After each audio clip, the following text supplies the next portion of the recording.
The reason why I didn't want to do that is because I thought, okay, I'll just fall in love with this and I can't have it. Then I won't want to play my banjo anymore. Yeah, sell a kidney. Wouldn't that be something? You sacrifice a kidney so you can get a nice banjo.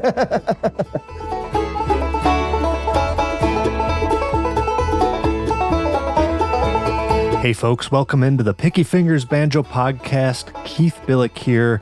And hey, I know it's been a while since I released an episode, but rest assured the podcast and all of you listeners have been on my mind. I have been gallivanting all around, gathering all sorts of interviews. I've probably done more interviews in the last month than I have in quite some time.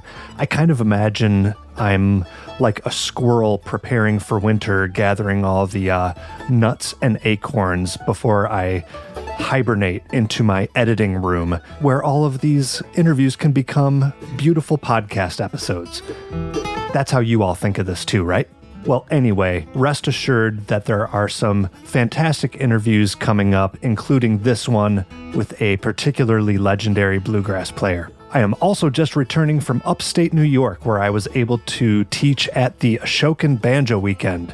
I had a fantastic time, always an inspirational experience to get to hang out and meet some of you listeners face to face, perhaps meet some new listeners who didn't know about the show, so welcome into all of you. And it's just so humbling to be part of an amazing banjo staff put together by director Scott Hopkins, which included myself, included Scott, Maggie Shar, Hillary Hawk, and BB Bowness. So, like I said, it was just a real privilege to be included, and I had a blast meeting all of you who were there. You know something else I'm proud of? It's listener David Barnett.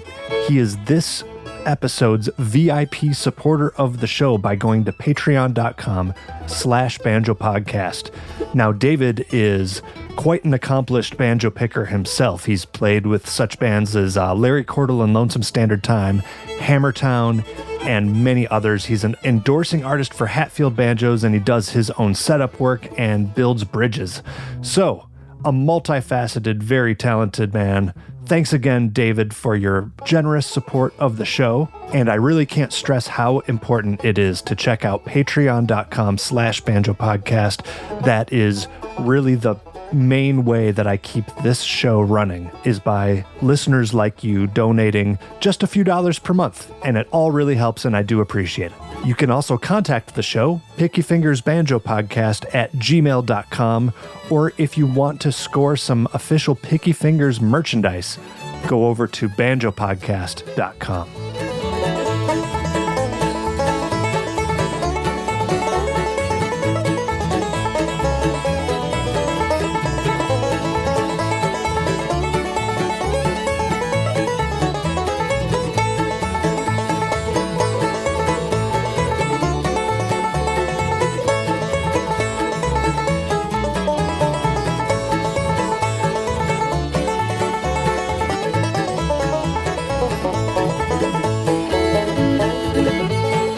Today's featured guest is Bob Black.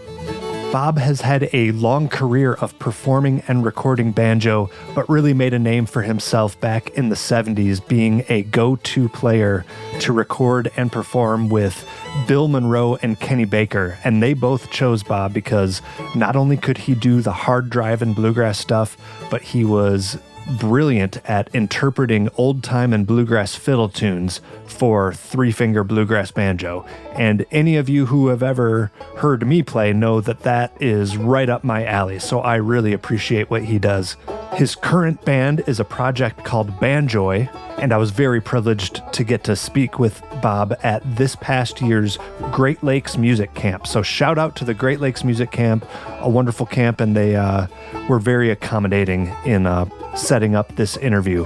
Now, another special note, Bob did a second session, which was called a Fireside Chat with Bob Black, where he mostly told just Bill Monroe stories for about an hour, and I did record that as well. That will be an upcoming episode.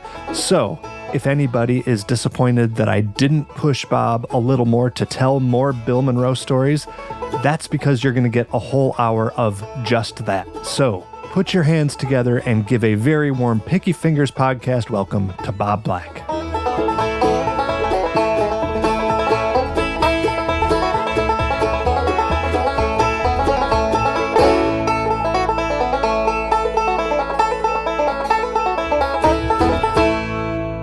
My name is Bob Black, and I was born in Des Moines, Iowa, and raised in Shenandoah, Iowa, which is down in the southwest part of the state. And Shenandoah's claim to fame was Bill and I didn't know it at the time, of course, but Bill and Charlie, the Monroe brothers, when they first started doing live, steady radio programs, they started off in Shenandoah, Iowa, at the radio station KFNF. So, and then the Everly brothers lived in Shenandoah too. But they were living in Shenandoah right at the time they hit it really big. So Shenandoah's got a large claim to fame, and it's just a little bitty town down there. Anyway, so that interesting how that happens. Yeah, and then we moved to Des Moines, Iowa, when I was 10 years old, I think, and. I was about the time I was about 15, I had a buddy, Steve Herbert, who was kind of interested in bluegrass music. And there was a grocery store called the Hinky Dinky Supermarket. And they sold some records in there. And he bought this record by a group called the Scottsville Squirrel Barkers, which is still one of the best names of a bluegrass band I've ever heard, the Scottsville Squirrel Barkers. Yeah, I'd buy that record just based on that. Bluegrass favorites. But it had some original, like Chris Hillman was on there. And that was like real early. But before he ever did anything else, he was playing mandolin in a bluegrass band, and Kenny Wirtz was playing banjo in that too. I don't remember who the rest of the people were, but so that really got me going, because they played all, bluegrass standards like Bury Me Beneath the Willow Tree and Hand Me Down My Walking Cane. That's where I first learned that. And Kenny Wirtz played a really cool tune called Crown Junction Breakdown. I still sort of remember that one, but.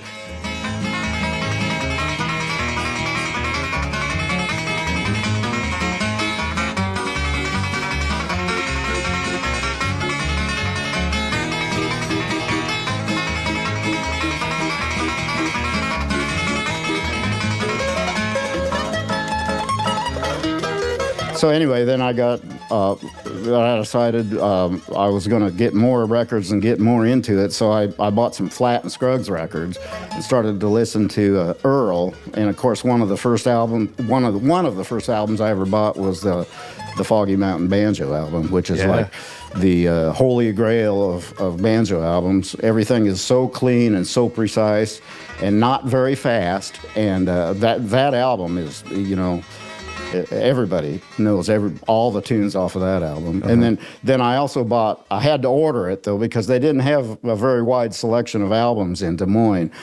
Foggy Mountain Jamboree album. That was a cool album too. It had half instrumentals and half vocals on it. And so it sounds like you were a big music fan. How did you, I guess, A, being a fan of the music, what spoke to you specifically about the banjo? And then B, how did you take the step to actually start participating yourself in playing?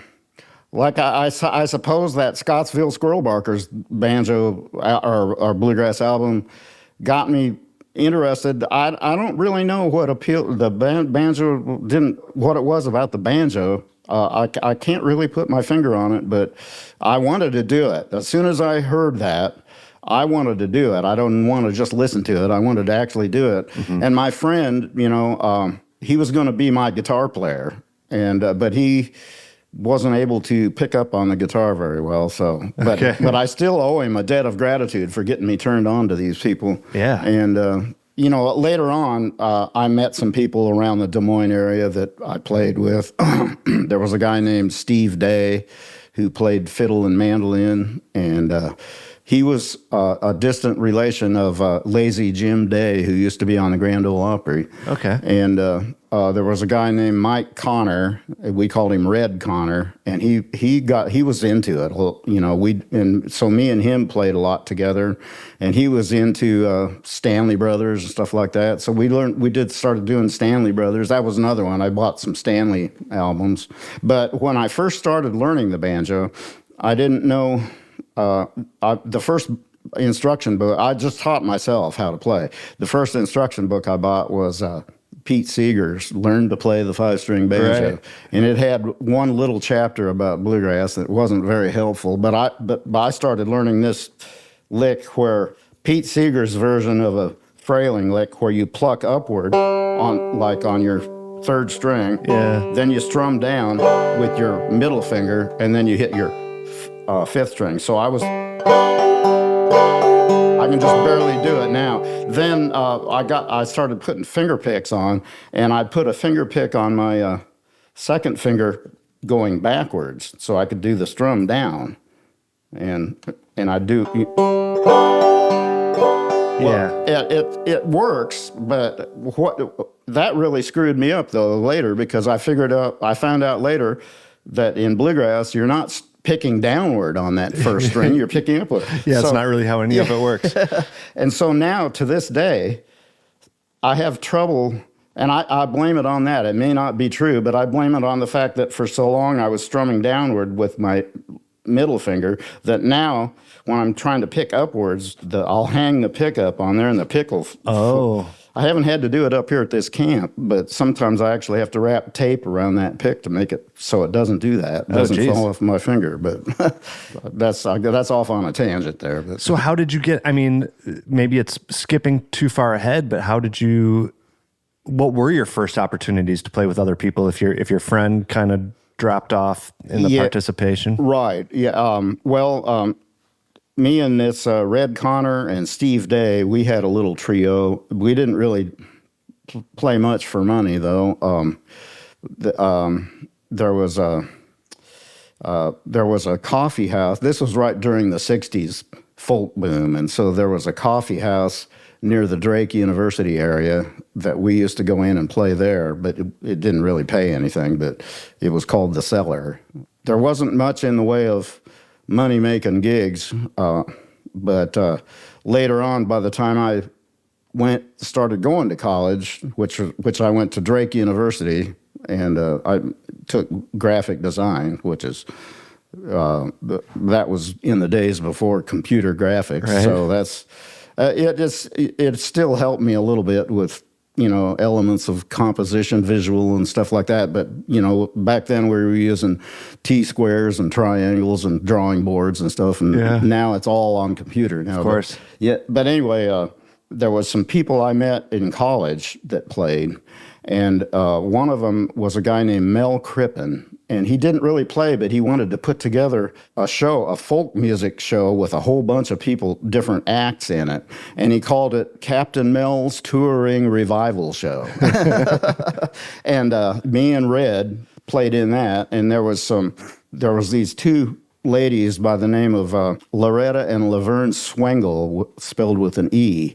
And they sang a bunch of Sonny and it was folk. It was real folky. We were the only group bluegrass in it, and back in those days, bluegrass was not popular around there. And they would say, well, we can play a little bit of bluegrass, but none of them wanted to just go solid bluegrass. They just didn't want to do it. A little bit more of a novelty portion. Okay, right, yeah. So. And there was a couple of brothers, Mike and Rick Condon, and I played with them too. And it was the same thing. They wanted to do just a little bit of bluegrass, but they also wanted to do Simon and Garfunkel and stuff like that. So, were you into that stuff, or you just wanted to play flat and scrubs? Yes, I just wanted to go straight bluegrass, but it was almost nobody else wanted to do that. So, and Stanley Brothers and people like that. And then, go ahead. I'm sorry. I mean, I didn't want to cut you off, but I guess I'm trying to, where's the link between, obviously, eventually we're going to get to talk about you working with Bill Monroe. How did you make those kind of leaps? Because that's quite a difference in terms of the types of gigs you're talking about right now. Well, what really helped me the most was when I graduated from college, about 1971, there was a group in Iowa City, Iowa, that played 3 nights a week in a bar in Iowa City called Bart's Place, owned by Jack and Betty Bartholomew. And there was a group in there by the name of the Bluegrass Ramblers, which consisted of Alan Murphy on fiddle, who was one of my biggest influences now, and Billy Britton on bass, who's passed away. I think they've all passed away. There was a guy named Chuck Broyles who played banjo, and they did really straight, hardcore bluegrass in there. And the college student. There was a big college town. Iowa City's a big college town, and the college students just loved it. They just swarmed that place every weekend. And Chuck Broyles had left that band, and we had met those guys before, and they said, you want to play banjo? And so I did. I had just graduated from college, so I decided to move to Iowa City, and I was going to be a professional banjo player, and never do anything else. That was going to be my whole career, Right. And so I rented an apartment there and everything, and we were able to, make pretty decent money back in those days. Back in the early 70s, there was lots of places that had live music, it's not like today. You could play there was another restaurant in Iowa City called the Mill Restaurant, run by Keith Dempster, and he was a big bluegrass fan, and he hired a lot of bluegrass acts in there, and he liked us, and he put us to work in there one night a week, and he had people like Eddie Adcock and Martha. He'd get them in there. He had Jimmy Goodrow in there one time. Wow. He had it was a group that I can't remember the name of the group, but they had Jimmy Arnold. You remember Jimmy Arnold? He was a great banjo. Yeah. He started out he was an incredibly fantastic guitar player too. But is that place still open? The Mill? Nope. I feel like it sounds familiar, but maybe I'm thinking of somewhere else. A lot of people have played there. And he also had people that were touring nationally, and they wanted some additional gigs. Yeah. And so Keith Dempster would get them in there, and so there was a lot of pretty famous people. And COVID actually is what shut them down, because they had to close up because of that, and then they never did any good after COVID was over. And now the building's not even there; it's been torn down. But shortly before that, Marty Stewart came up there and played just by himself. That was really cool. It was just a little small venue, and Marty was up there playing guitar and mandolin and singing. And this is just 6-7 years ago, something like that? Yeah, something like that. Wow, yeah, cool. And so that was really cool, and he was selling his merchandise there, and there wasn't that many. I mean, it was pretty full, but you would think, Marty Stewart, but for some reason it wasn't all that many people in there, and it was just him. It was really nice, man. And of course, I knew him somewhat because when I was with Bill Monroe, I had been around Marty Stewart when he was a little kid picking with Lester. Yeah, so very cool. Well, you already referred to I'm forgetting the name, but the fiddler who you signed on with as being a really big influence for you. Alan Murphy, and he's still around. He's not fiddling very much because he's not all that well physically now. But I don't know. Have you ever heard of the old-time banjo player named Art Rosenbaum? Yeah, sure. Yeah. I've met Art, yeah. Well, when I was there and living in Iowa City, Art Rosenbaum was teaching art at the University of Iowa, and he lived in Iowa City. And he decided to make an album, and it was just him, and he discovered Al Murphy up there. So this album, I can't remember the name of it, but it's a real collector's item now. It's just him and Al Murphy playing together. Al was playing the fiddle and Art was playing banjo, and they were doing all old-time music.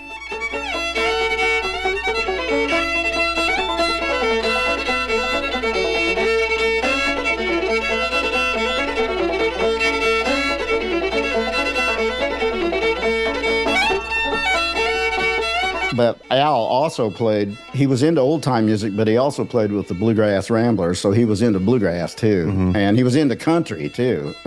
To make a long story short, when we started playing with the Bluegrass Ramblers, that evolved.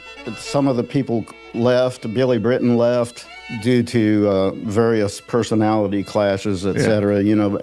Anyway, the name of the band got changed to the Bluegrass Union, and Al sang a lot of country music, and he sang a lot of bluegrass music, and he played fiddle tunes. He was really big on old-time fiddle tunes too, and he taught me a lot of fiddle tunes, including Irish tunes. He was big on that too. So he was probably my biggest influence was Al Murphy. Yeah, I would love to dig into some of your banjo playing at this point, because of course at this point, if there's any single thing that you're well known for, it's your adaptation of fiddle tunes for bluegrass style banjo. I would love to hear about how you worked those out in those days, or what revelations you had in terms of developing that kind of style.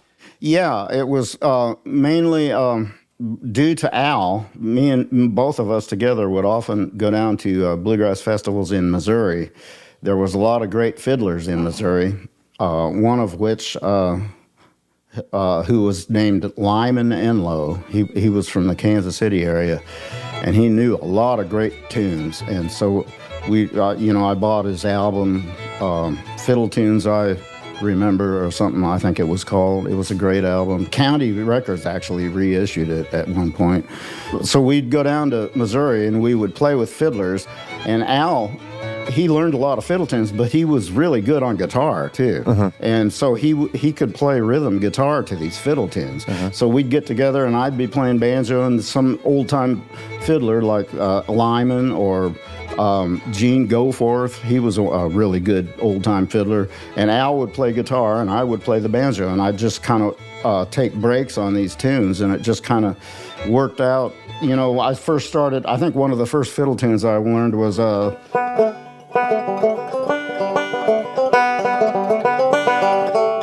Miss McLeod's Reel.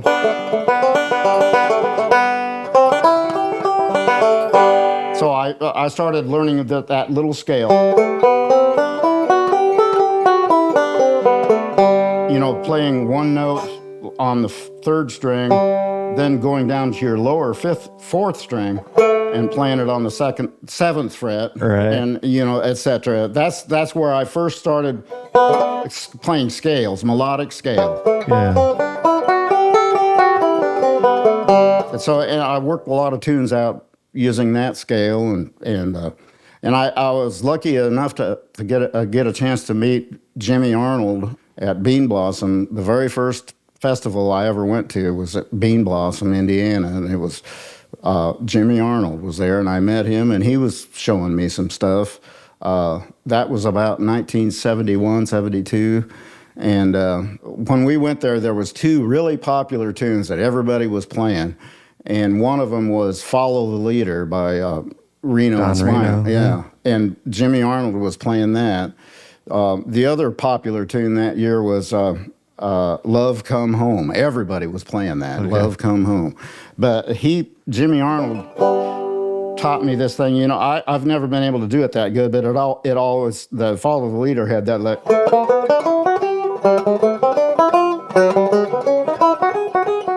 And the person been playing with now, Will Lawson, he does that. He just tears that up. So I just let him do that. And on the guitar, right? Yeah, he does it on guitar. Mm-hmm. Yeah. And so I just let him do that part of it, and I just do it.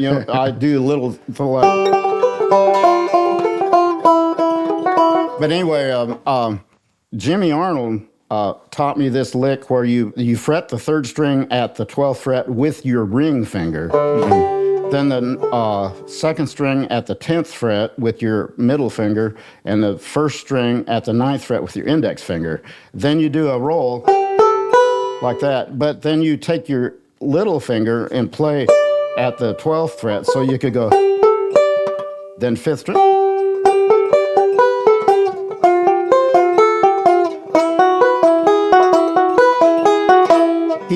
He taught me that, and that was really cool because, and then you can also use your thumb.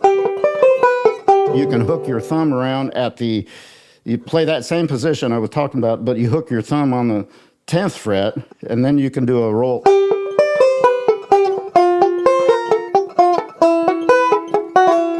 Anyway, Jimmy Arnold was so great. Did you ever? Yeah, I'm sure you've heard that Strictly Arnold album. It was a banjo album. Yeah, and it was. Did he just have the one, or is there multiple banjo albums? Well, there's more than one banjo album. Is that the one with his just a close up of his face. Yeah, on and it. he has a really bad haircut in that. Yeah, that's the one. That's the one I've heard. I didn't necessarily remember the title. But. Yeah, I think it's called Strictly Arnold. Yeah, and okay. Boy, that was a good album. But and he later on he became a really great guitar player too. I mean, later on he played more guitar than banjo, I think. But. Now, I don't know if you had this trouble, but for me, if I'm in a situation where I'm, say, learning a piece of music from a fiddler, it's almost like there's two steps to it. You have to learn what the melody notes are, but then getting it to lay nicely on the banjo is almost like a second project. Yeah. I guess I'm wondering, did you have any way of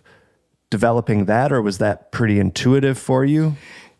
Not at the start, no. And I decided, I'm going to play these things as close to the melody as I can get. Right. And sometimes it was really awkward. And later on, I would find easier ways to get things. And but at first, like I would do something like I'd play my fifth string open, then I'd go clear up to the 14th fret and play on the third string, 14th fret, then play the next note on the 12, 13, 14, 16th fret. So I do in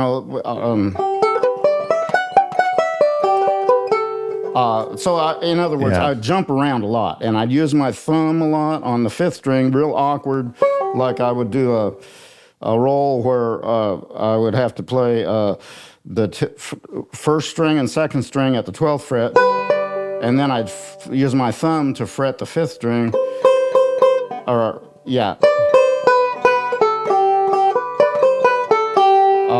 Anyway, I found easier ways to get stuff. Like I used to do a roll like. Here's a good example. The tail end of Whiskey Before Breakfast. The last lick on that.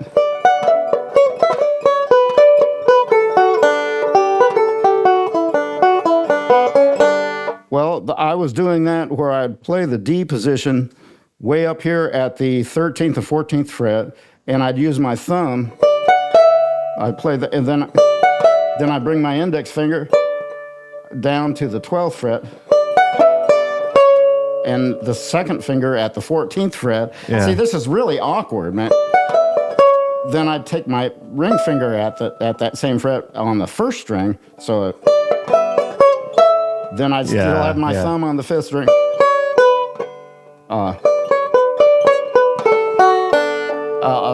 And later, doing that fast, at tempo, is really pretty tricky. I was able to pull that stuff off, but just within the past few years, I've discovered you can do that so much easier if you play your first two strings at that D position, then you play at the 12, 14, 15, 16, 17. You play that D position on the first two strings, then on the 17th fret second string. So, and then back. Yeah. So, you can, that's really, then you can move it down. Yeah.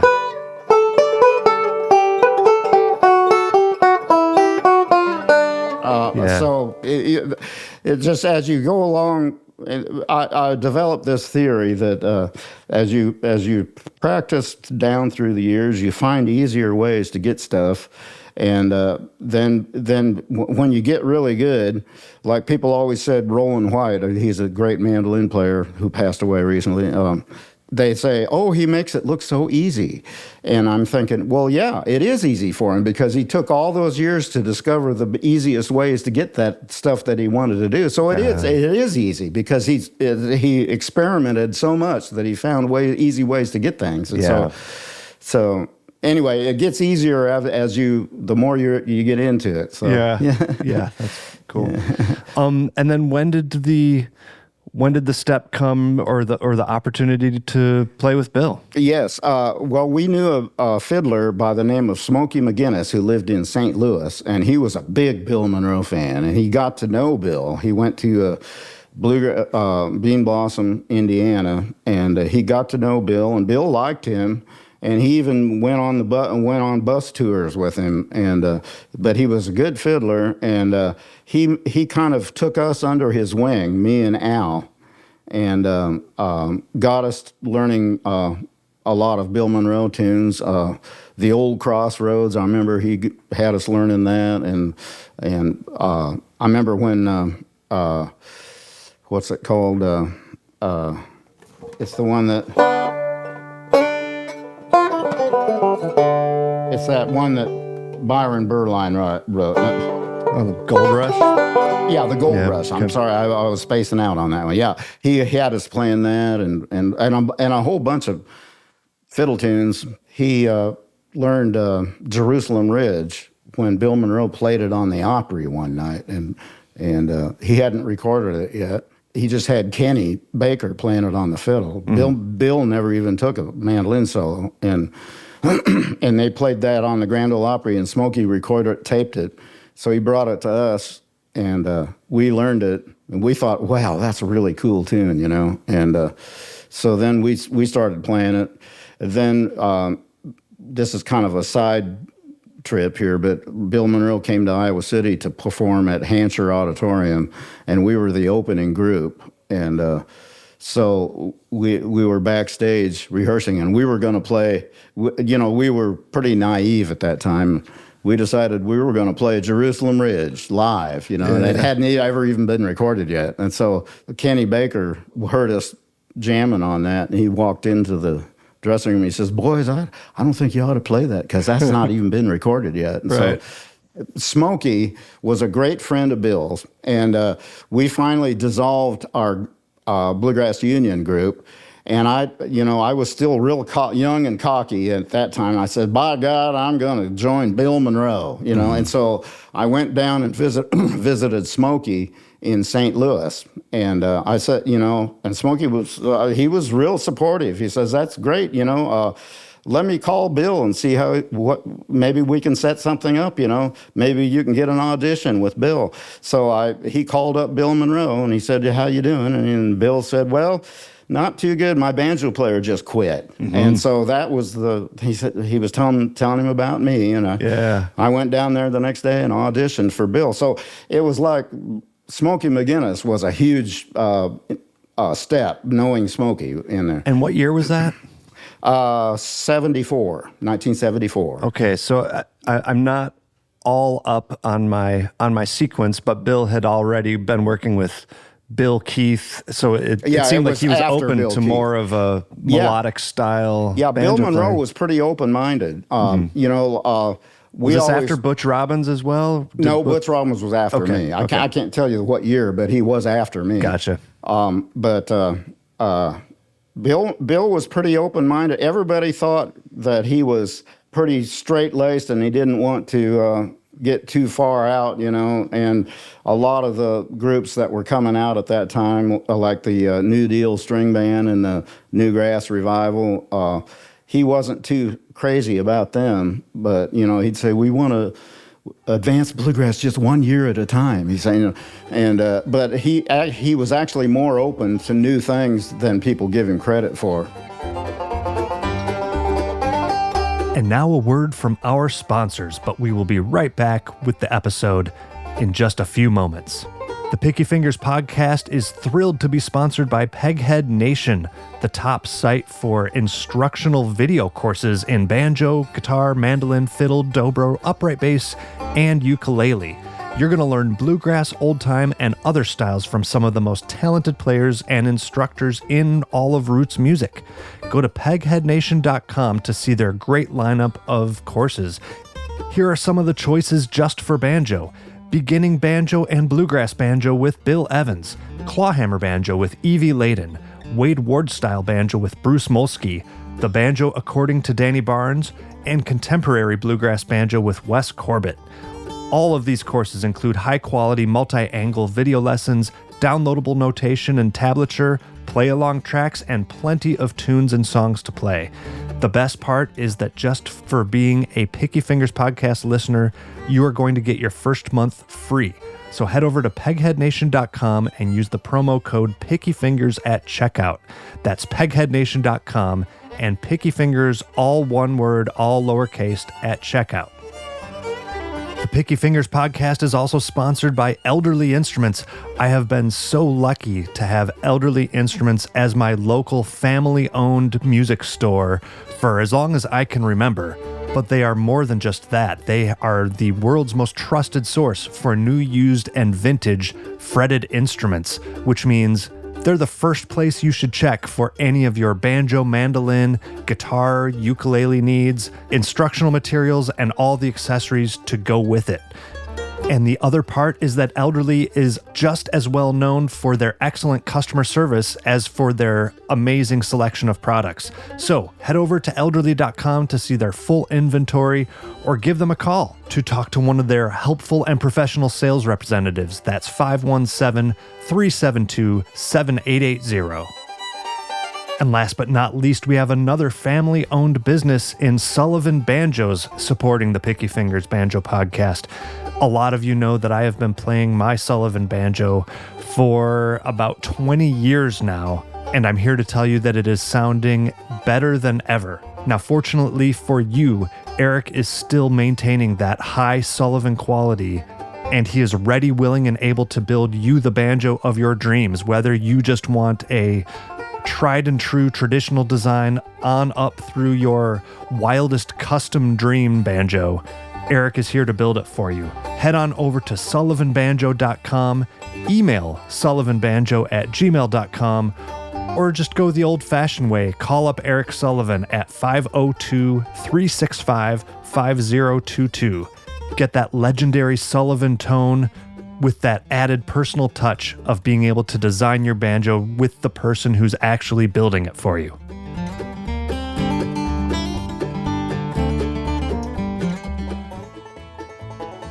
The Picky Fingers Banjo podcast is sponsored by Bluegrass Country Radio, America's oldest bluegrass, old-time, and Americana station. Shows are curated by real DJs, not computer algorithms. From classic bluegrass and traditional country to the best current artists, you'll find it all streaming at bluegrasscountry.org and on the station's free smartphone apps. That's bluegrasscountry.org. What's your take on that? Because I've talked to Butch Robbins about this too, so I'm wondering about your viewpoint of this. What's your take on that phrase of his that's so famous when he says something is no part of nothing? What situations did you hear him use that in, and what did that mean to you when he said that? What that meant to me was if he heard something that didn't seem to fit anything, like musically, he'd say that ain't no part of nothing, or he would say that ain't no part of that tune or something. Or he would, if he didn't like somebody, he'd say, well, he ain't no part of a man. He would say that all the time. And that just meant whatever didn't fit into his, what his concept, right. Well, then it wasn't any part of anything. Yeah, that's cool. Yeah. I got to hear you tell about an hour worth of Monroe stories yesterday, and you also have a book that's chock full of them. So obviously I could hear you tell Monroe stories for a long time, but even beyond the stories themselves, what would you say as a banjo player was the impact of working with him? How did it change your playing or your approach to the music? Well, since I knew Kenny Baker before I knew Bill Monroe, we used to go to Bean Blossom and jam a lot with Kenny Baker, and I was, buying Kenny Baker albums and trying to learn him note for note the tunes that he played. One of the greatest tunes I think it was his first solo album called Portrait of a Bluegrass Fiddler.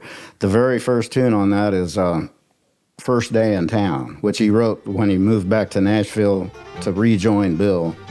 He had played with him earlier and left, and then he moved back to the Nashville area, not right into Nashville, and he called it First Day in Town, and that is a great tune in G minor. And so I dropped the second string. Anyway, we used to do that at Bean Blossom, and we'd jam on Bluegrass Breakdown, which I use that same tuning where you drop your second string from a B down to a B flat. No, that's not you on that record, though? On that Kenny record? The First Day in Town? No. Okay. I think that might have been, let's see, who was that? It might have been Vic Jordan, but Okay. there was no banjo break on it. It was just all fiddle. Yeah. And there's a really odd thing on that record. I don't know how he did it. To this day, nobody can explain to me how Kenny did it, but it ends up the very last note, and he's going down to his low G string, and it drops, and then it goes back up again.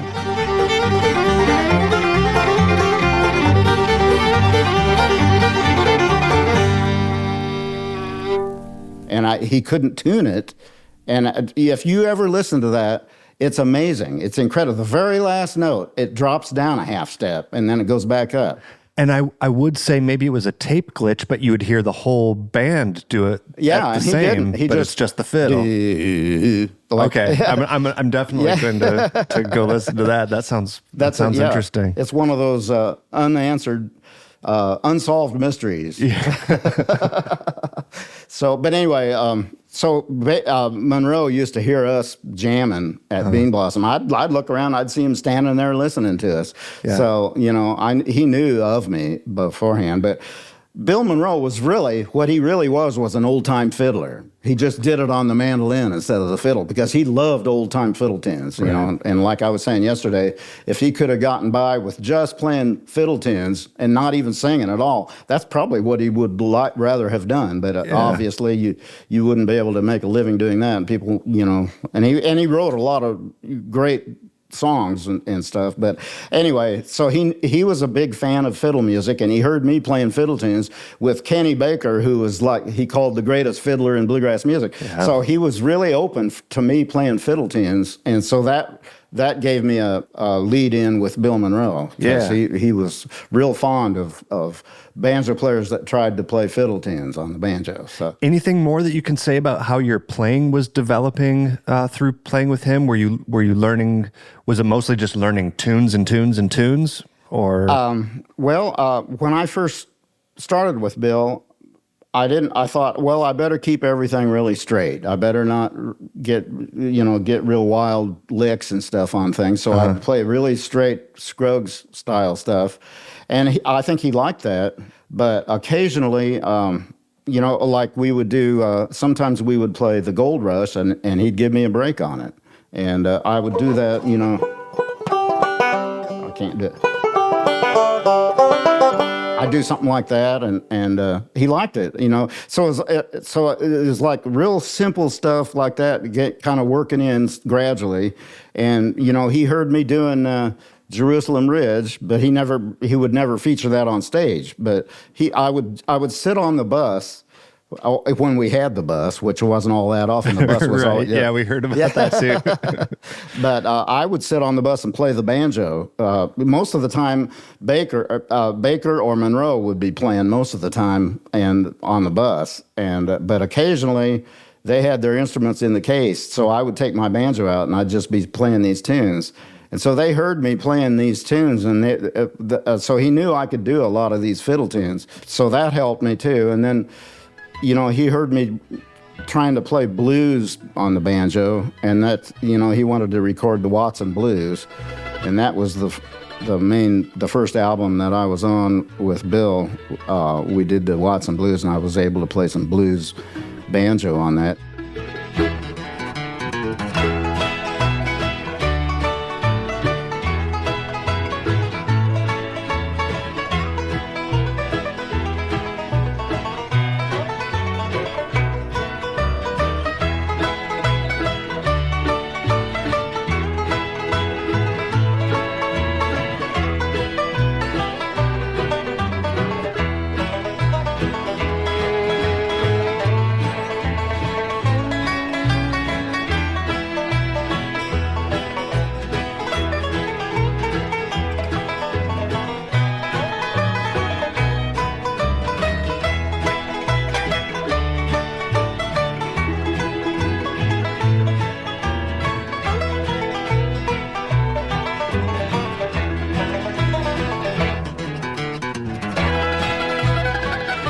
So he knew I could I could do that. And I think me playing the banjo on the bus and him just listening to it, pretending to be asleep or something, and I think that helped me in regard to his opinion of me. I never did get away from the straight Scruggs, hard driving Scruggs. That helped me a lot. But having Bill Monroe chomping that mandolin right in your ear, you can really play hard driving stuff. Because he had that forward lean to his rhythm, and you could really roll a banjo to that. And so I stuck with the Scruggs stuff, and I'm glad I did because.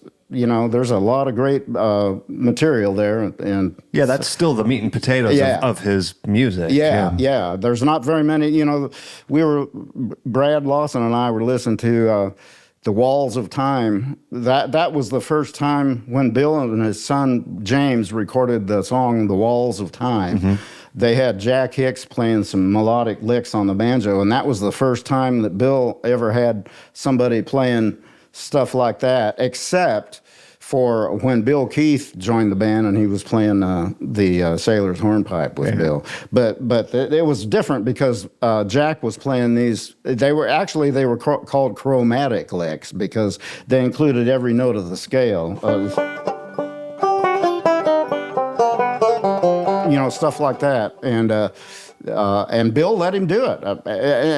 My theory is that the reason why Bill let him do it, well, there was two reasons. One, Jack was from Kentucky, and so was Bill, and he loved Kentucky. But number two, it wasn't a Bill Monroe album. It was a Bill and James, father and son, was the name of the album. Anyway, so Jack Hicks was just going wild on that, The Walls of Time.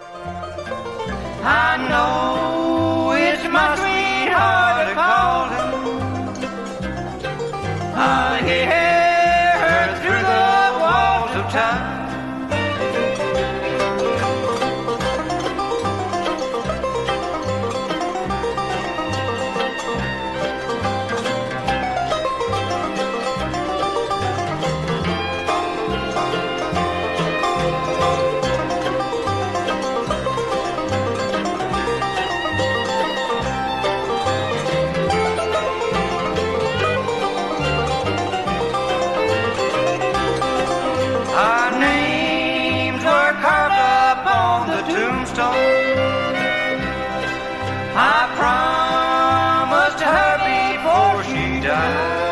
You've probably heard that before. I'm aware of the song. I'm not sure if I've heard that precise version, though. Even in the backup, Jack was doing that all over the place, and that was really cool, I thought. So. To what extent did Bill tell you what to do on the banjo, or did he critique your playing in any way?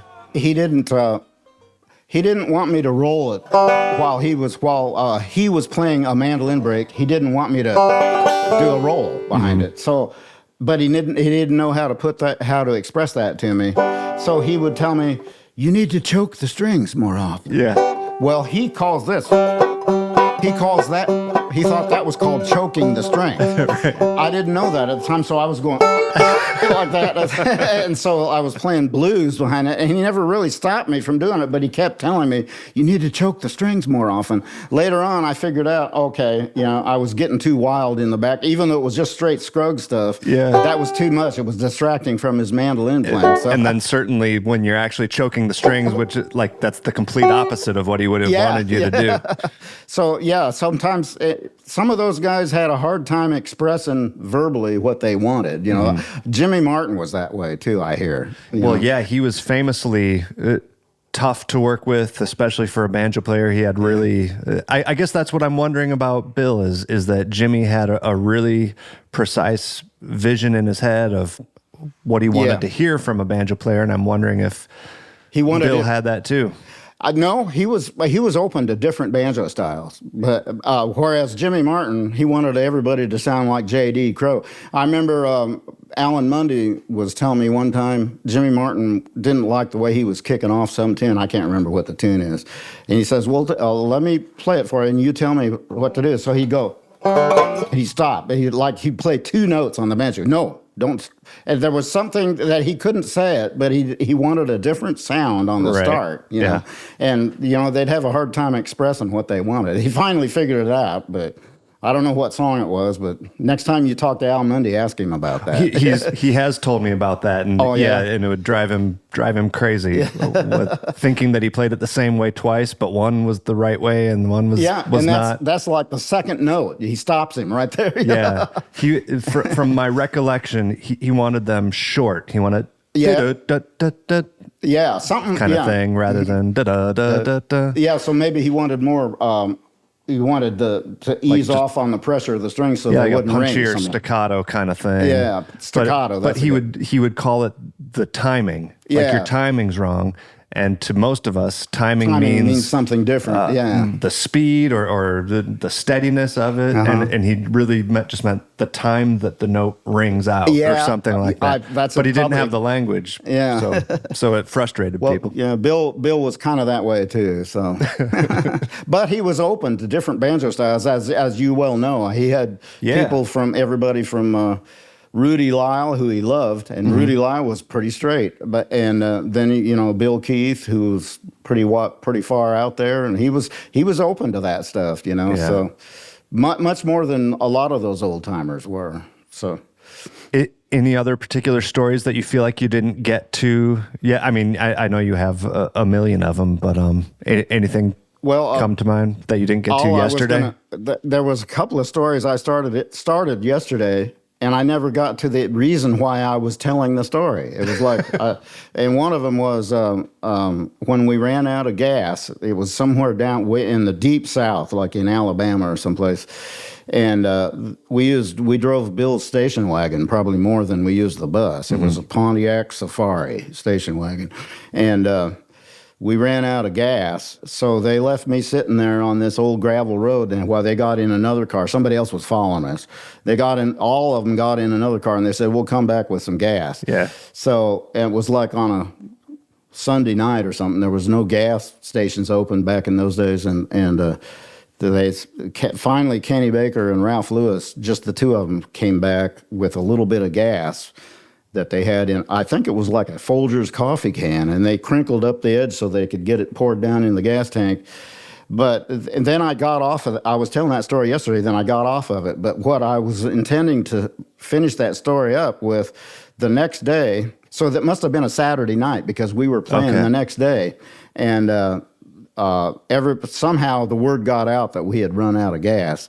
And the promoter of the festival, when he introduced Bill, he brought Bill out on stage, and he presented him with a siphon hose on stage.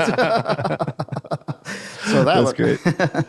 And of course, the whole reason that you ran out of gas was because he ran the car all day to get the air conditioning or something? Yeah, he was sitting in the air conditioning, and it was so hot and humid that he never shut the car off. So it was his fault because he ran the thing out of gas, That's really funny.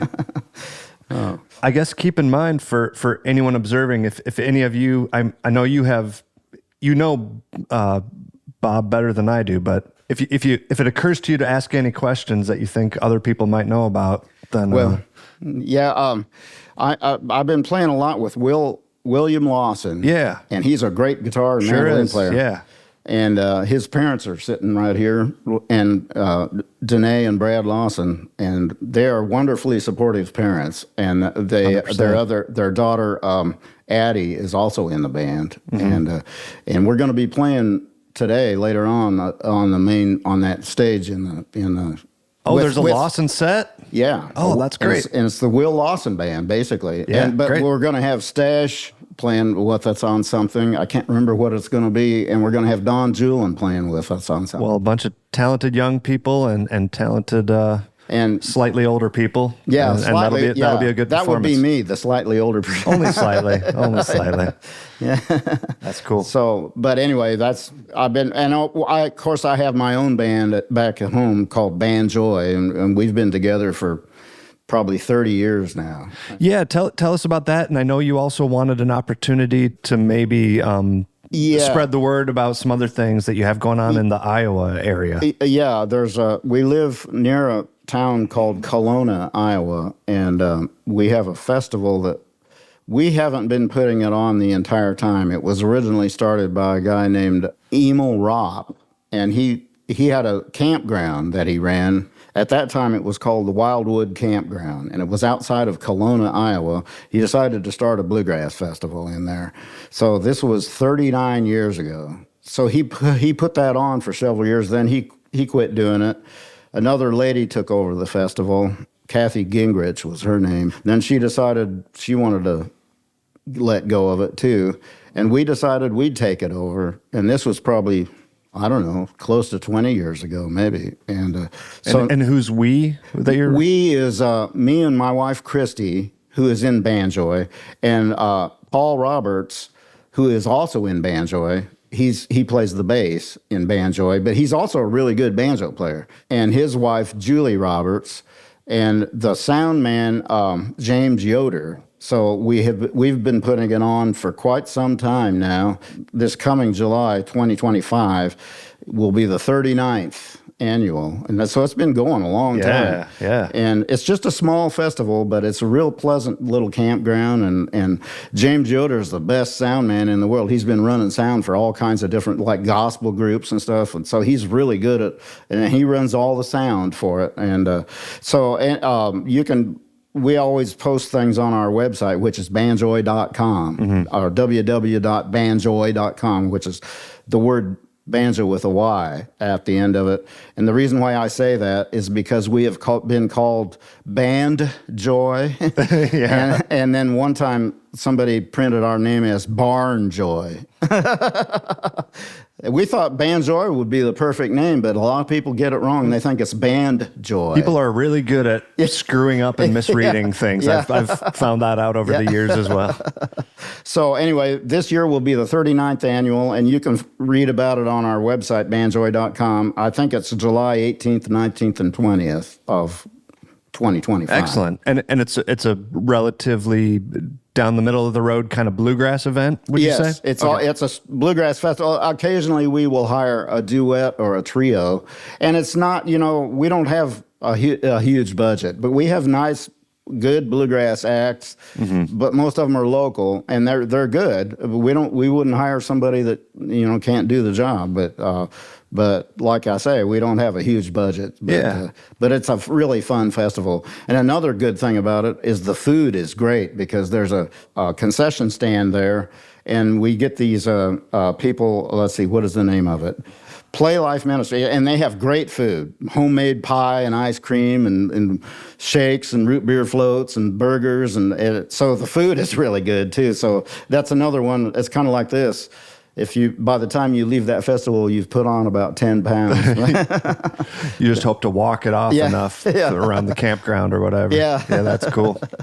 So I guess I don't know if this will be exciting talk to listen to, but sometimes it's tough for me when I'm researching someone like you to find your exact discography in terms of, like, you're listed on the Kenny Baker Plays Bill Monroe album, but it might not be clear which tracks are you versus maybe Vic playing on it. Is there a succinct source for this, or are you able to say what? At one point, and I have it at home, I should have brought it with me, I have a list of which tracks I played on and which tracks Vic played on, and it's half and half. I think he played on 6 and I played on 6, but I cannot tell you now. Well, I'll follow up with you later, because I would love to. I do have a list of who played on what on that album, and Vic Jordan. I really like Vic Jordan. I got a chance to meet him when I was researching a book about Roland White, which I also have out now. Roland took me to Vic Jordan's house, and I had a great,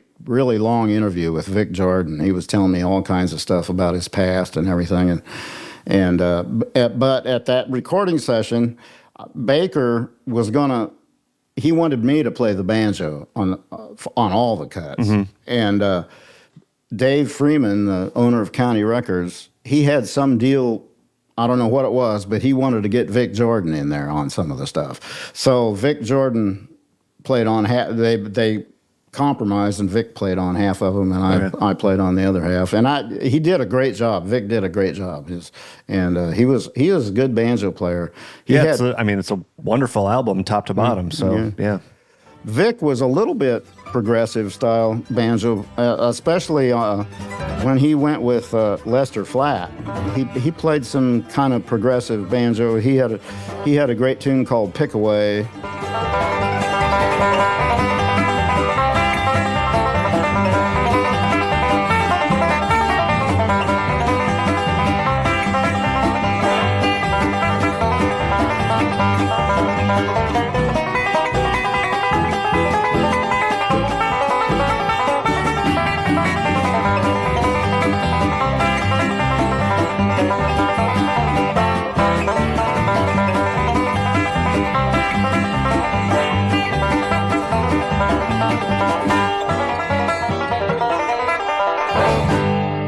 That had some kind of melodic stuff in it, just a touch, and Isn't that an album title of he one of put his out albums?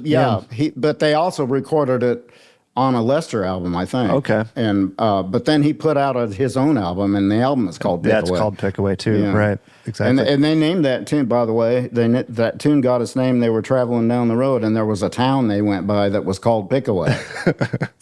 So it may not have been spelled that way. It might have been spelled Pickaway or something. But they thought Pickaway, that's a good name for a tune. Yeah, lends itself to a banjo piece for sure. What about Monroe recordings? You already mentioned. I was on the Weary Traveler album, which came out, I think, in '75, if I'm not mistaken. And the only other recording I was on with Bill was there was a live radio show that we did that came out on the Country Road. The name of the show was Country Road, and it was some people from Canada. Put these out, but they made a trip to Nashville, and they recorded some local Nashville groups in a live setting, like a recording, a studio recording, stage studio. Yeah, okay. And so that was one of them. It was another one, Bill Monroe, Country Road, and you can still get that. I don't know. It's probably available on YouTube. Yeah. You might even find it on YouTube, like that. What's his name? Taki. Take. Yeah, I bet you. It's a gold mine. Yeah, I bet you can find it on there. But at the same time, they were recording some other groups while they were still down there, and I got a chance to play on Wilma Lee and Stoney Cooper, who are wonderful, wonderful people. I didn't realize you did that. That's cool. And so I'm on their album too, playing banjo. They always used banjo. People don't even think of them as bluegrass, but they had lots of banjo on their stuff. And very cool. Butch Robbins played with them for a while. Okay, I think I did know that. Yeah. Interesting. So. I don't know if you remember participating in that great book called The Masters of the Five-String Banjo, Yes. The Questionnaire. At the time, they asked you what of your recordings you were most proud of, and I believe your answer was Tan Yards by Jim Moss. Oh, yes. I kind of forgot about that. But now that you've, had more time and more recordings, I guess, like what would you say now? Do you have particular recordings that if people want to get acquainted with your playing that you would steer them toward? Well, one of them that I'm really proud is the Kenny Baker's Frost on the Pumpkin album. And that has Bluegrass in the Backwoods. That's a great tune, and he let me take a full banjo break on it. Okay.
And I don't know which album it's on, but I think one of the tunes I'm most proud of is our version of Katie Hill, and it's on one of Baker's albums, and he just tore it up. He just ripped into it, and I played a banjo break on there that I don't think I'll ever be able to play it that well again.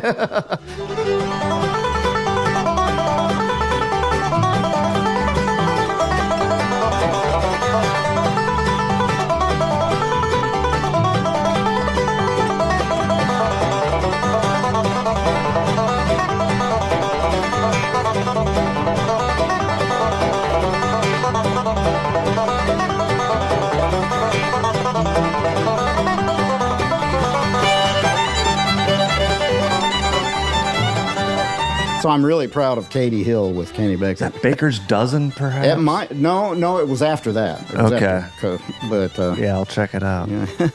That's really cool. Yeah. How did you stop playing with Bill Monroe? Because I remember, I figure that's a pretty good gig for someone like you. Yes, and I enjoyed doing it, and I wanted to stay in there, and he asked me to stay with him. He wanted me to stay with him, but I got sick, and I had a problem.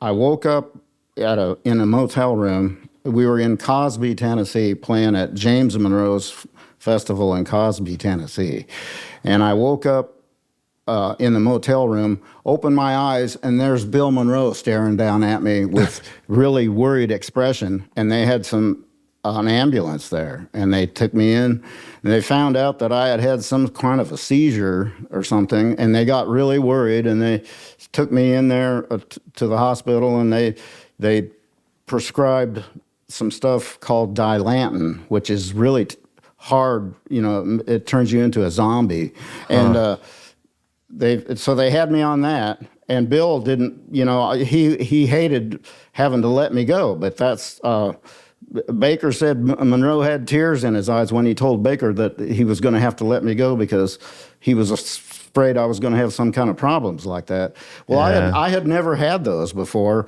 I did have a head injury when I was a baby, but I had never had anything like that. That's really scary. Yeah, and so anyway, later on, I got diagnosed with, very mild epilepsy, and that nowadays they have a really good medication for it that has no side effects whatsoever. Oh, great. And I'm on a real low dose of that. So, but Bill Monroe, at that time, he waited until we were at the Grand Ole Opry, and I went backstage, and Bill wanted to talk to me. He says, Bill, he says, I'm changing the style of my music, and I want to get another banjo player. That's how he put it to me. He didn't really tell me that the reason why was so. But I did really hated it because I really wanted to stay with him. But it is what it is. And Yeah. So. But I'm still playing a lot, and I Yeah, you still sound wonderful. I got to hear a bit of it last night. but I stayed in Nashville. I think Bill thought I wasn't even going to stay in Nashville. He probably figured I was just going to move back to Des Moines, Iowa or something, but I didn't. I stayed around in Nashville, and I played with several other bands, and Buck White and the Down Home Folks was the man. I was with them for 2 years. Never had any problems with them. Wow. And so eventually I did move back to Iowa City because things kind of dried up for me in Nashville. That's kind of a rough town if you're trying to make, if you don't have any connections or anything. It's real competitive. Yeah. And there's always somebody trying to, stab you in the back or something. I have, don't get me started on Nashville. That's, That'll be the next book. yeah. Okay. Yeah. Let's talk about your banjo itself. What is this instrument that you have? And tell us about it. Well, this is a conglomeration, a Frankenstein banjo. Yeah. The pot was a 40-hole 1937 40-hole archtop Gibson. Or actually, what came about was I had an endorsement banjo that was given to me by Ty Piper, who put together those Imperial banjo. Yeah. And that's the banjo that I used on the Ladies on the Steamboat album, which I'm really proud. You were talking about proud albums. That's probably another one. It's got some great sidemen, Norman Blake and Nancy Blake and Kenny Baker.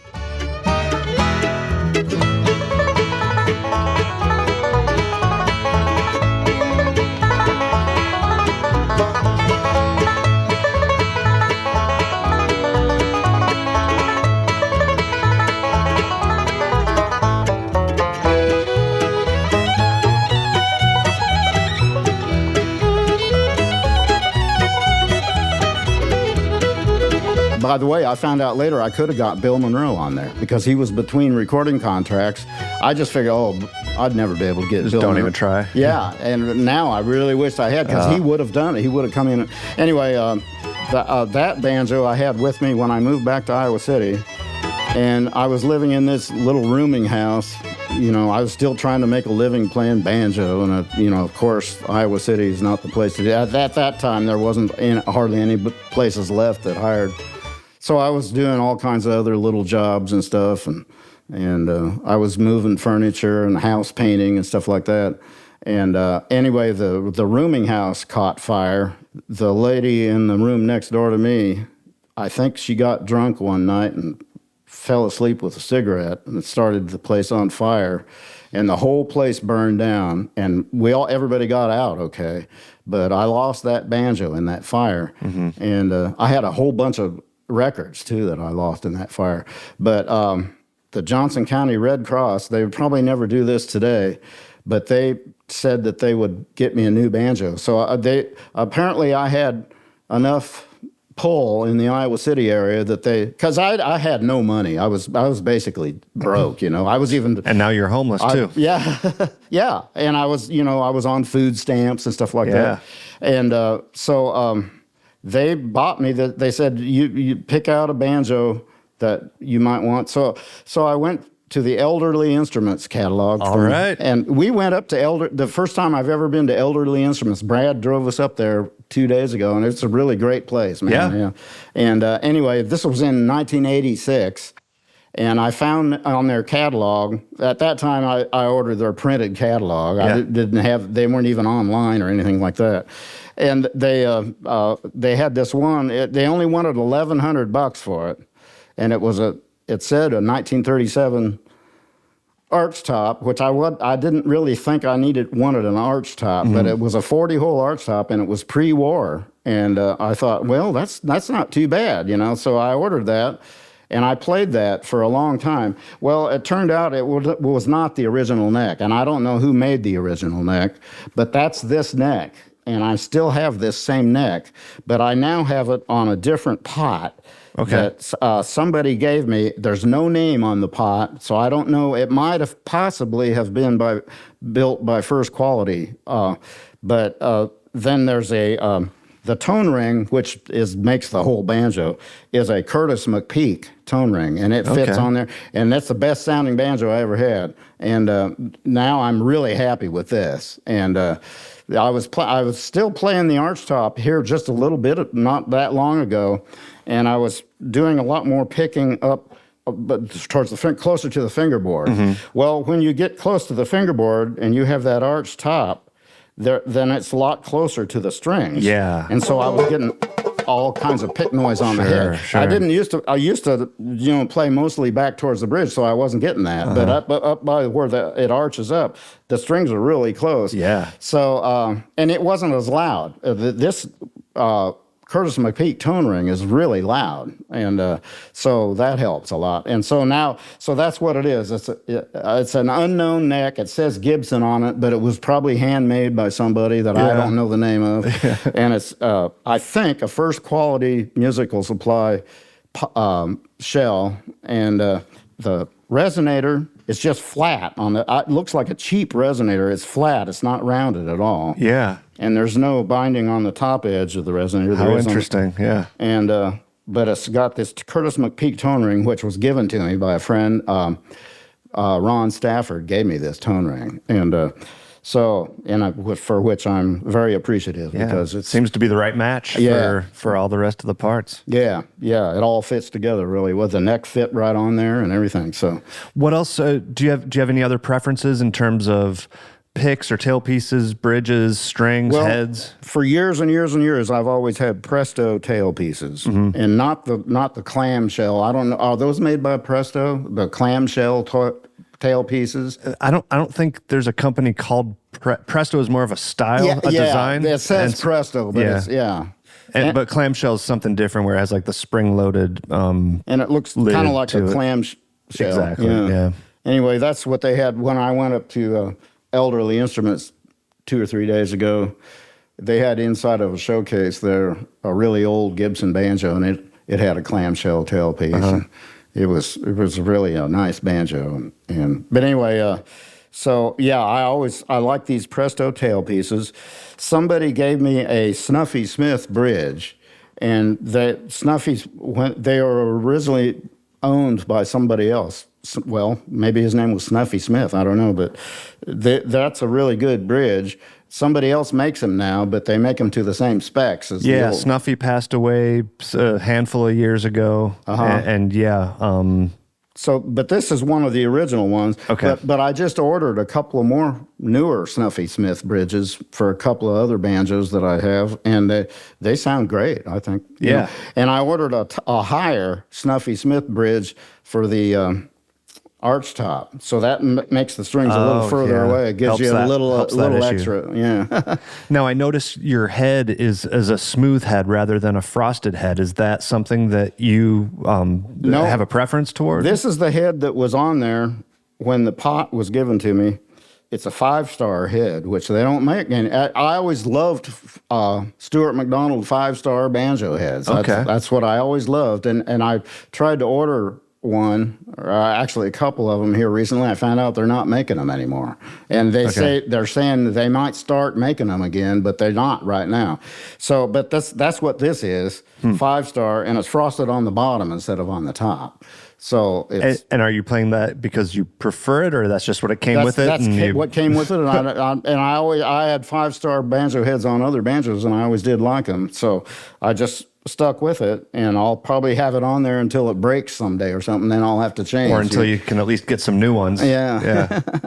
So, but and one thing about the bottom frosted heads is that when you place your index or your ring and little finger of your right hand on there, they seem to stay in place better. They don't slide around like on a frosted head, and also you don't get all this dingy looking stuff on the head of your banjo, although it's real easy. Not like mine. Yeah. I was looking that up too, and it's real easy to, if you want to, if you care to, you can clean the top of that. You can clean all that stuff off of your banjo head real easy with some bleach-based, like Comet cleanser on a wet wash rag, and you just wipe it on there, and it will just look clean as new again. And it doesn't hurt it at all, because I did that on a couple of my other banjos. So it's the bleach in the Comet cleanser that whitens it again. Sizzle it away. Yeah, that's cool.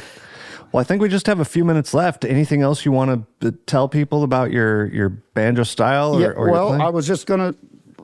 I never asked you about the thing that I said I was going to ask you about. Yeah, you have some new playing discoveries that was helping you. For about the past maybe 6 to 8 months, I started doing this thing, like when you're playing a closed chord up the neck, say like you're playing a C chord, but you're doing it in the F-shaped position. Yeah. And you could hook your thumb around the 5th string, which I could never do. It's always really hard. And I found out later, instead of hooking your thumb over there, if you take your index finger and put it on the 5th string, and then your other 2 fingers, which would be your 2nd finger on the 8th fret, and your 2nd string, 8th fret, 1st finger on the 10th fret, 1st string, and your index. 5th string with the index finger fretting the 5th string at the 7th fret. So those 3 notes. That's the same sound as if you were doing it the old way, the way Earl did with and it's way easier. Yeah. And you can actually use your ring finger to play that 3rd string note. And then that frees you up, your little finger, you can move it. And I do this roll, which is 1st, 5th, let's see, 1st, let me put it in this way. Middle finger, thumb, index finger, and then thumb again, so good. If in the open strings, it would be. They basically. But if you're going to play like, say you were in F, your standard F position, that's the roll I use. I don't hit the fifth string. Go.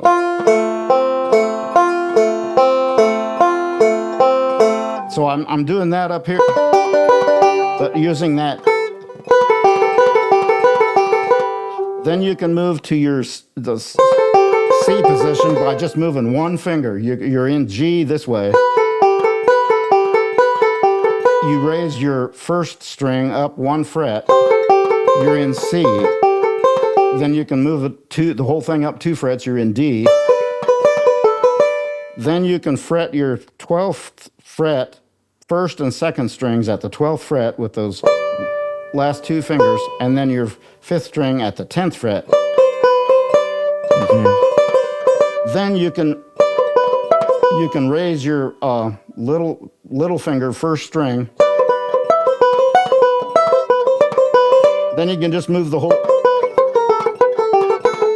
Anyway, I'm still working with that, and it opens a lot of up possibilities. Yeah. And some of that requires a bit of hand flexibility, but it's something to work on for sure. It's way easier than trying to fret that 5th string with your thumb, which I still do sometimes for certain things. But yeah, so never stop exploring. Yeah, that's true. That's the message.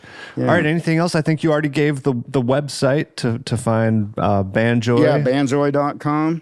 We have our books for sale on there. I've got 2 books out. Come Hither to Go Yonder is the one about my experiences with Bill Monroe. Yeah, highly recommended. And the title, Come Hither to Go Yonder, is a title of one of his tunes, which we play, Come Hither to Go Yonder. I'm going to make Will Lawson learn that one. All right. And if he doesn't already, he probably already knows. He knows everything, man. He's a great musician, man. Yeah. They're sponges. Yeah. Just whatever they hear, they have it. Yeah. So I'm really tickled to death to get a chance to play with him and with his sister Addie. And his little brother's coming up too. I imagine he'll be in the group here before too long. Well, I've been seeing them the last few years, and they were impressive a few years ago, and they just keep getting better. Oh, yeah. So I'm looking forward to hearing it too. Yeah, Jake, his little brother, is really fun to listen to on the mandolin, especially. So. Yeah, sure is. A lot of energy. Yeah.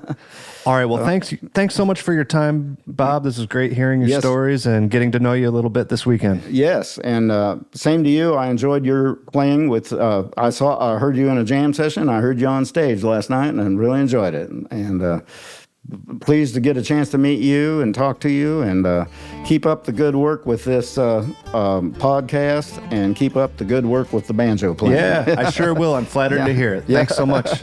Okay, thank you very much.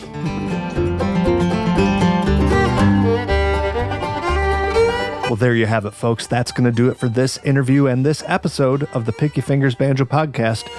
You heard a bunch of sound clips in this episode, and in order they were Road to Columbus by Kenny Baker, Crown Junction Breakdown by the Scottsville Squirrel Barkers, Sally Ann by Art Rosenbaum and Al Murphy, Coming In Through the Rye by Lyman Enlow, First Day in Town by Kenny Baker, The Watson Blues by Bill Monroe, Walls of Time by James and Bill Monroe, Pickaway by Vic Jordan, and then a couple more Kenny Baker tunes, Bluegrass in the Backwoods, and then Katie Hill.